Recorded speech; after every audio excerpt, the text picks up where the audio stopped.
નમસ્કાર. એક છોકરી હોય છે. એ છોકરી એના પપ્પા સાથે રહે છે. એને ગામ લગભગ છોકરીનું 20થી 21 વર્ષની ઉંમર હોય છે. એ છોકરી એના પપ્પા સાથે રહે છે અને એ છોકરી એના બાજુના ગામમાં ભણવા જાય છે, કોલેજ કરે છે. તો છોકરીની 20થી 21 વર્ષની ઉંમર થાય છે એટલે તેના પપ્પાને ચિંતા થાય છે. એટલે એના પપ્પા એ છોકરીને કહે છે કે બેટા, હવે તું મોટી થઈ ગઈ છે, તારા માટે અમે સગાઈ શોધીએ છીએ. તો બેટા, હવે તારા માટે એક સારું સગું મળી જાય તો અમને માથા ઉપરથી ભાર ઓછો થાય.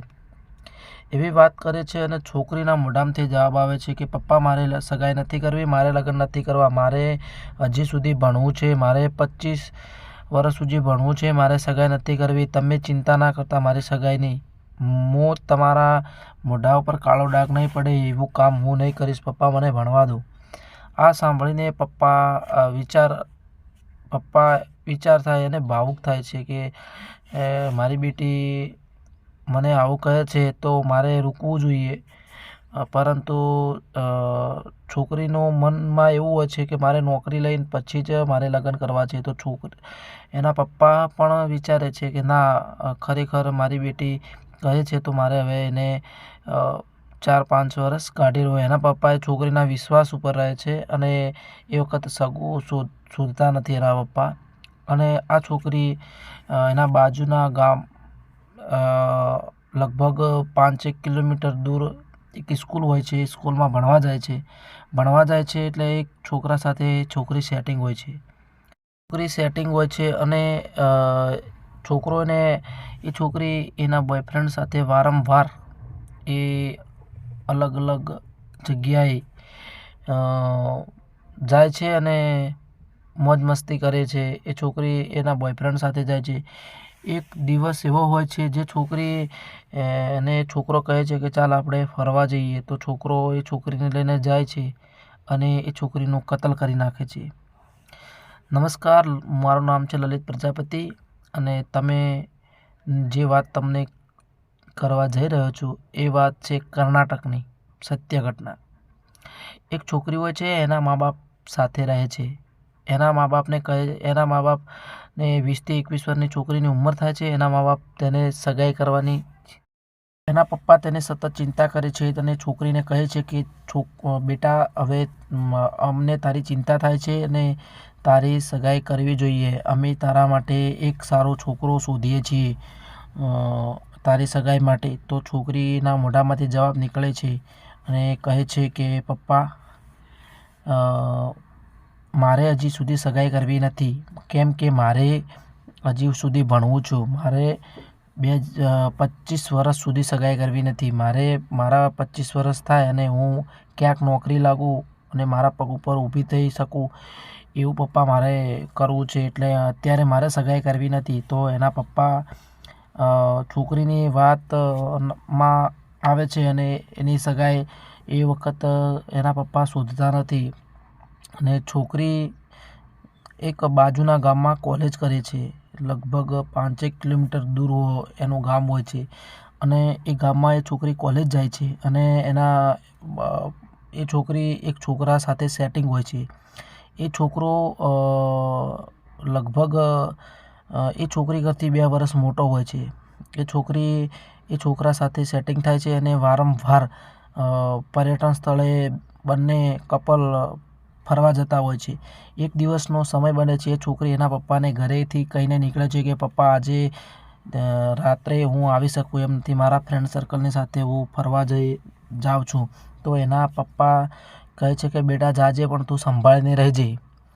તો એ છોકરી એ બોયફ્રેન્ડ સાથે ફરવા જાય છે. એ છોકરીઓ કોઈ હોતી નથી, એના બોયફ્રેન્ડ સાથે એકલા સાથે ફરવા જાય છે. એટલે એવામાં એ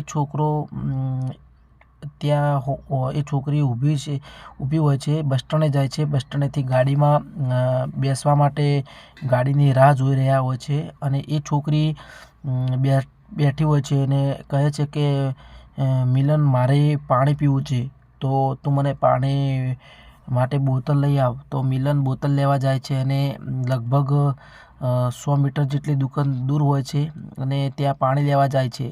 તો વળતો આવે છે મિલન અને એક છોકરો આવે છે. છોકરીના સામે જોઈને હસે છે. એટલે એ છોકરી એના સાથે થોડું પહેલાંના રિલેશનશિપમાં કાંઈક હશે એટલે છોકરી એના સામે હસે છે. તે જે છોકરો હોય છે છોકરો તેને સામે જોઈ અને એના ઉપર શક કરવા બેઠે છે. પછી છોકરી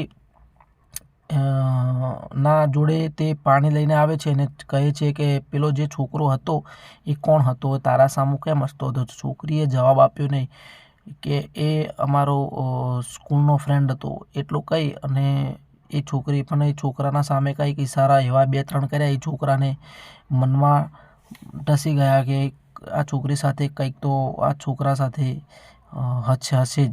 એમ કરીને એ છોકરો તે વખતે તેને કશું કહેતો નથી અને આગળ જાય છે. 2 દિવસ થાય છે અને એ છોકરો એવી જગ્યાએ જાય છે જ્યાં 2 દિવસ કમ્પ્લીટ ફરે છે. એ છોકરી તરફથી સારો રિસ્પોન્સ લગભગ એ દિવસે થોડો ઓછો થઈ જાય છે. એ છોકરો મનમાં ને મનમાં વિચારે છે કે કંઈક તો હોવું જ જોઈએ. એ છોકરો શરાબની પેક મારે છે અને એ છોકરો શરાબની પેક માર્યા પછી એ છોકરીને લઈને જાય છે અને બાજુના એક બીજું ગામ હોય છે. નાનું અમથું એક ગામ હોય છે. એ ગામમાં એ છોકરીને રાતવાહો રહે છે અને એ રાતવાહો રહે છે અને છોકરી જે છે એને છોકરો પૂછે છે કે તારી સાથે સાચું બોલ, તારી સાથે એના સાથે શું છે? અને એ છોકરી કશું જવાબ આપતી નથી. પછી એ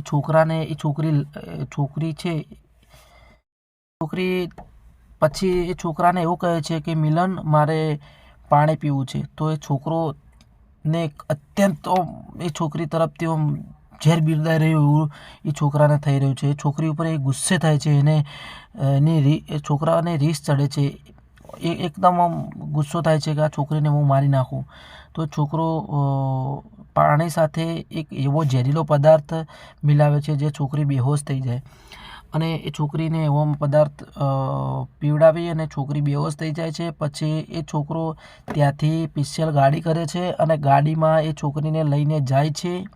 એ છોકરીને આગળ ગાડીમાં એક ડ્રાઈવર હોય છે અને એક ખલાસી હોય છે. એ બંને આગળ ગાડી ચલાવતા હોય છે. એ ડ્રાઈવરને પણ ખબર નહીં હોતી કે આ ગાડીના અંદર આ છોકરો શું કરી રહ્યો છે.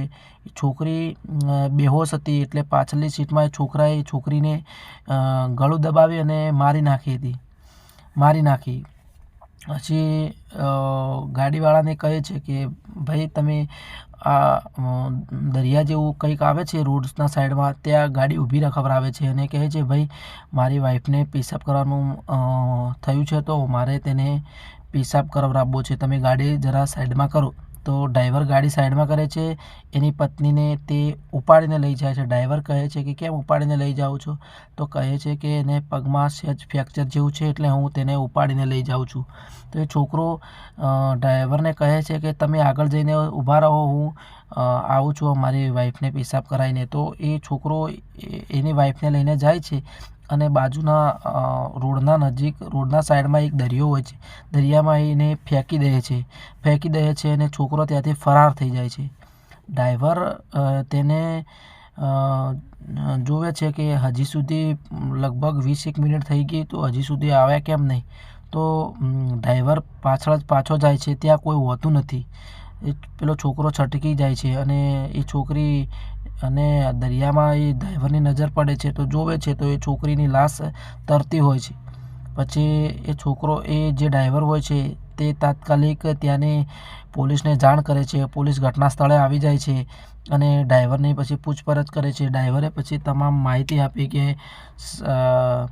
હું અહીંયાથી ત્યાં મને આ નંબર ઉપરથી મારા ઉપર કોલ કર્યો અને મને વર્ધીનું કહી અને અહીંયા સુધી લાવી અને પેશાબ કરવાના બહાને મને અહીંયા ઊભો કર્યો અને આ છોકરો તેને મારીને દરિયામાં ફેંકી દીધી અને તે ફરાર થઈ ગયો. એ છોકરો કોણ છે, ક્યાંનો, તો એ મને ખબર નથી.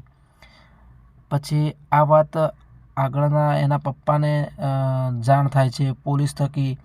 એના પપ્પાને સોશિયલ મીડિયામાં વિડીયો વાયરલ થાય છે અને એના પપ્પાને ખબર પડે છે. તો એના પપ્પા ત્યાં આવી પહોંચે છે અને એના પપ્પા એ છોકરાની શોધખોળ કરે છે. એ છોકરો કોણ છે, ક્યાંનો છે, કશું ખબર પડતી નથી. એનો મોબાઈલ પણ કાર્ડ ભાગીને સ્વિચ ઓફ કરી નાખ્યો અને દરિયામાં મોબાઈલ પણ ફેંકી દીધો હતો. મોબાઈલ હાથમાં આવ્યો ન હતો. તો એના પપ્પા પણ વિચારે છે કે એના પપ્પા અને એના ફેમિલીવાળા બધા આવે છે અને ભાવુક થાય છે, બધા રોવે છે. પણ એ તો હવે થવાનું હતું ને જેને કરવાનું હતું એ કરી દીધું. હવે કોણ છે, ક્યાંનું છે, એનો અતાપતા કોઈ હે નહીં. તો મિત્રો, આ વિડીયોના માધ્યમથી તમને એટલું જ કહેવામાં આવે કે કોઈના ઉપર વિશ્વાસ કરવો નહીં. આપણી છોકરી ભણવા જાય તો આપણે પૂરતું ધ્યાન રાખવું. કોણ કોની સાથે શું કરે છે તેનું ધ્યાન રાખવું એ આપણી ફરજ છે. જય હિન્દ, જય ભારત.